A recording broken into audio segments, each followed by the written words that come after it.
आज आपल्या मंडा तालुक्यात पडत्या पावसामध्ये दहीहंडी फोडली आणि ते पण डीजे लावून. गोकुळाष्टमीच्या दिवशी मी आलतो यशवंतच्या रानामध्ये. त्याचं चालू होतं पाण्या पावसाचं ढोर बस्त्र चारायचं काम. आज आभाळ पण भलतं खतरनाक आले. पाऊस जर आला ना पायाचंच काम नाही. पण काय असो नसो पण इथून येऊ बघा किती खतरनाक दिसायला राव. पावसाळ्यामध्ये माळा खोळा जिकडे पाव तिकडे सगळं हिरवगारच दिसतंय राव. पण बेजाऱ्या पण तेवढंच असतात बरं का. मग संध्याकाळी मंड्यात दूध वाटल्यावर मी यशवंत आलतो राऊत मैदानवर. इथं आलो की नाही आलो आपले फॉलोअर्स मित्र भेटले. त्याने म्हणलं दुकान करा बंधन चला कार्यक्रम पाहायला. दिवसभराचा एक अर्धा शितुडा चालूच आहे त्याच्यामुळे जिकडे पाव तिकडे सारा चिखलच झालाय. सगळ्यात आधी आलो मी उदय दादाला भेटायला. कारण कसं आहे माहिती आहे का, उदय दादा बोले तर पूर्ण मंडा तालुका हाले. आणि गाणे वाजवण्यासाठी आजची साऊंडची गाडी होती काकडा येथली. ते पण आपले व्हिडिओ पाहतात. एवढं झडी पाण्याचं वातावरण असून पण एवढी खतरनाक पब्लिक आली होती ना. सगळं राऊत मैदान पण गच्च भरलं होतं. आणि आपले बरेचसे फॉलोअर्स मित्र पण आले होते. आणि तुम्ही आले होते की नव्हते कमेंट करून तरी सांगा राव तेवढं. आणि लगेच फॉलो पण करून टाका राव.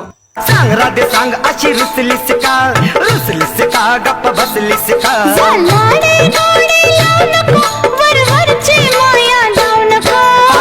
राधे